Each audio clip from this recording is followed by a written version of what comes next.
Hello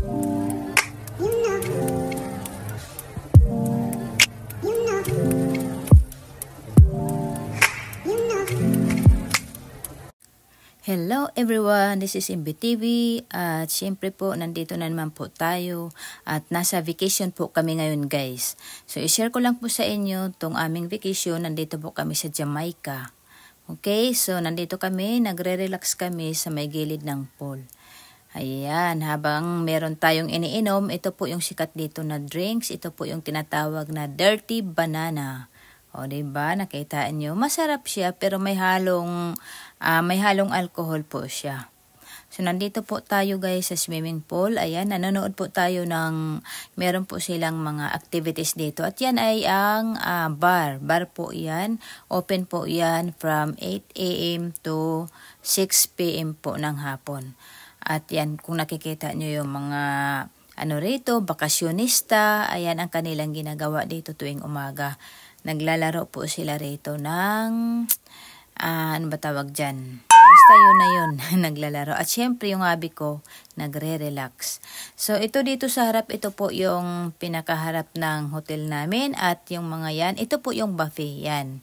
Buffet po yan, open po yan ng 7 AM hanggang 3 PM lang po sila. Breakfast and lunch po yan sila, unlimited po. Kaya 1 to sawa tayo.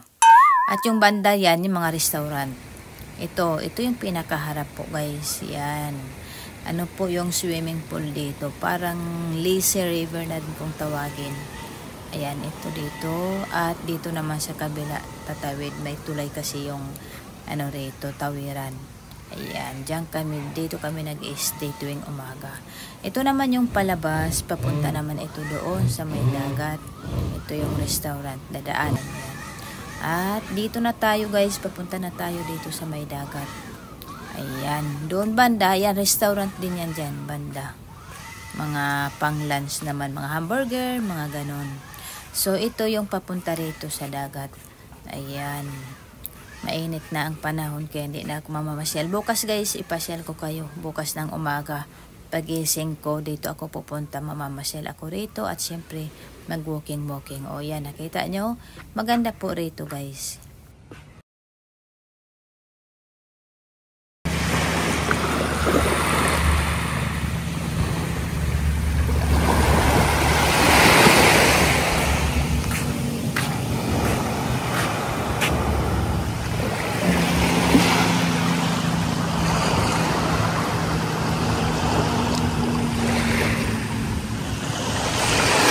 So ayan guys, napakaganda. Very relaxing yung ating bar. Ayan. Kung nakikita nyo po, ayan. Ito talaga yung pinakaano nila rito. Ayan. Malinis naman, oh. Pinang-pino yung buhangin. At syempre, dahil maaga pa, ayan, magwa-walking po muna ako.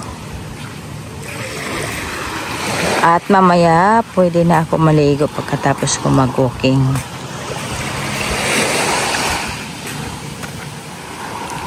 Very relaxing yung araw. So, ayan guys, kung gusto mong mag-kayak, ayan yung doon, yung doon. Yan, libre po yan. Pero itong iba rito may bayad.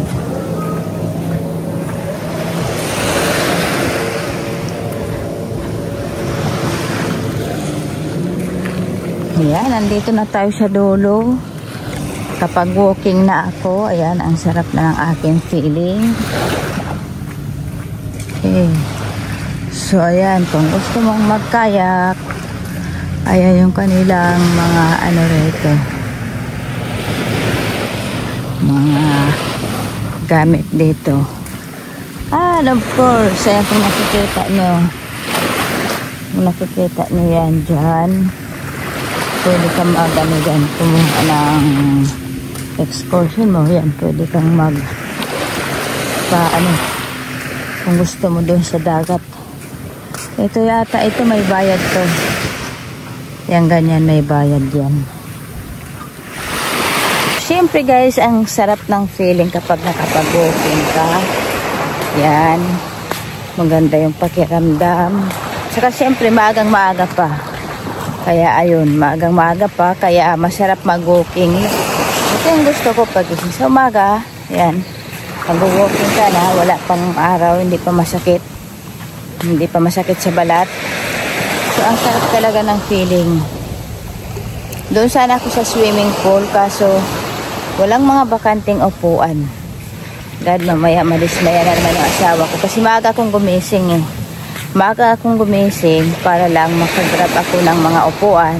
Yung pala, yung mga upuan hindi na available. Yung mga kumuha na agad. Yun ang hirap dito. Minsan nauubusan ng upuan. So wala kang choice. Kailangan dito ka mag-ispisa. Dito sa may beach lang. Sa may dagat. Ayan. Yung mga upuan dyan na walang mga payong. Ayan, available yan. Mahirap naman kapag mahirap kapag walang payong. Pag mainit na yung araw, hindi na maganda. So, yun lang guys. At hindi pa ako tapos mag-ikot-ikot. Okay, so stay tuned. At siyempre ngayon, puntahan natin ang may restaurant dito na tinatawag na Jerk Chicken. Jerk Chicken is one of my favorite food dito sa Jamaica. So, yan. Dito to banda guys sa may dagat lang din. Yan. At syempre, ito, kung nakikita nyo, yan. Ano to? Bar. Yan. Kaso, syempre maaga pa. Wala pang gaanong tao. Nag-walking lang kasi ako kaya maaga talaga akong pumunta dito. I'm sure yung nila restaurant na Jerk Chicken ay sarado pa. Pero tingnan lang din natin. Okay. Tingnan lang natin. Maingay naman yung maingay naman yung lalaki. Hila-hila yung kariton. Okay, ito. Nandito tayo. So, kanina hanggang doon lang ako nag-walking. Pero, meron pa dito. Marami po siyang upuan dito sa may banda. Gilid ng dagat. Kaso kasi ayaw ng kasama ko. Ayaw ng kasama ko na dito kami uupo kasi nakikiliti siya sa buhangin. So, kailangan lang namin daw sa tabi ng swimming pool. Kaso nga, wala nang available na upuan. Grabe. Ang bilis ng upuan matapos. So, ito yung mga table and chairs dito para sa mga kumakain dito sa Jerk Restaurant. Ayan, nandito na pala tayo sa Jerk. Ito lang yung nila. Maliit lang siya. Ay, meron pa pala dito. Pwede ka pala magtago dyan sa sa puno ng kahoy. Ayan, dyan. Kaso tahimik naman. Pwede niya. Pwede ka rin magpaduyan-duyan doon. Ito yung kanilang Jerk Restaurant. Ano ba ang mga recipe nila dito? Ayan, jerk chicken, jerk sausage, jerk pork, ayan. Fish and fuel. Ayan, marami pala sila dyan. Ayan. Yun. Okay? So, sarado pa po. Sarado pa.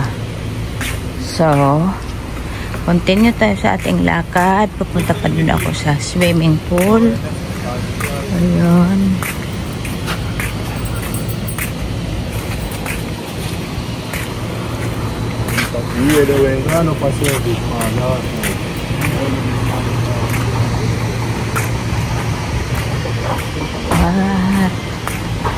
Dito tayo.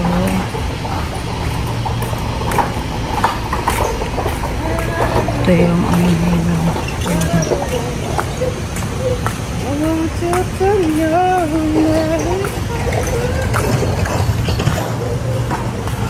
Uy. Ang cute naman ni Pagong. Parang chapel din to. Designated smoke area.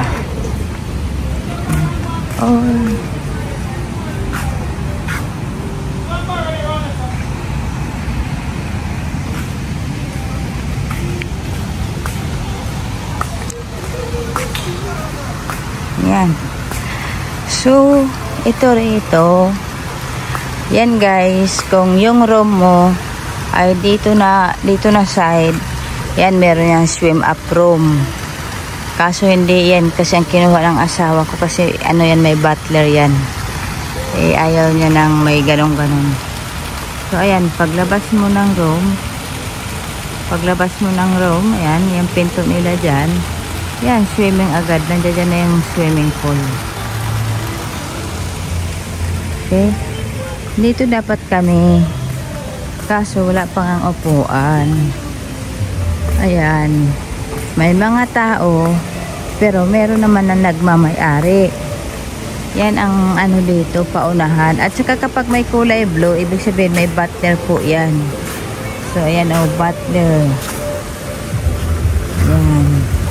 Mga naka-reserve na yan. At kung kabana ang kuhain mo, may bayad po yung kabana dyan. Okay? Yan, di ka na makaupo rito kasi meron na yung mga may-ari na yan, oh. Naka-reserve lahat.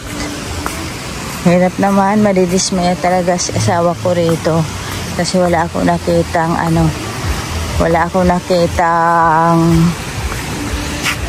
upuan. Okay?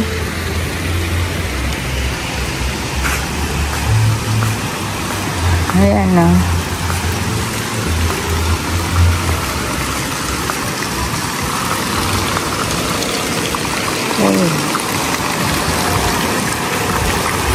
So yun lang guys, dito ko natatapusin yung aking video at siguro naikot ko na rin naman kayo. Babalik na ulit ako doon sa dagat at doon muna ako mag-upo-upo. Okay?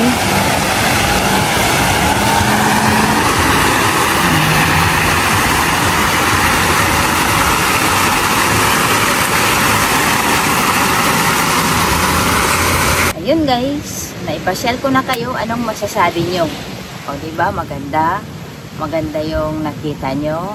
At syempre, feel better na po ako dahil naikot ko na 2 beses na ako nag-booking. Kaya ayan, medyo relax muna ako ngayon.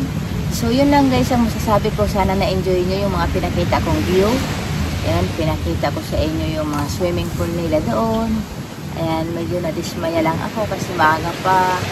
Nakuha na nila agad yung mga upuan. So wala nang available na upuan doon sa side ng swimming pool. So katulad ng sinabi ko, mamaya madidismaya yung asawa ko. Kasi wala na siyang maupuan. Ayaw niyang umupo na walang umbrella. Gusto niya laging may umbrella kasi takot din yung sa araw. So yun lang guys ang masasabi ko. At abangan nyo pa yung mga susunod kong gagawing video. At sana huwag kayong magsawa. Sa mga hindi pa nakasubscribe dyan, please don't forget to subscribe and follow my channel guys, okay? At yun lang masasabi ko. See you na lang next time at see you sa mga susunod kong vlog.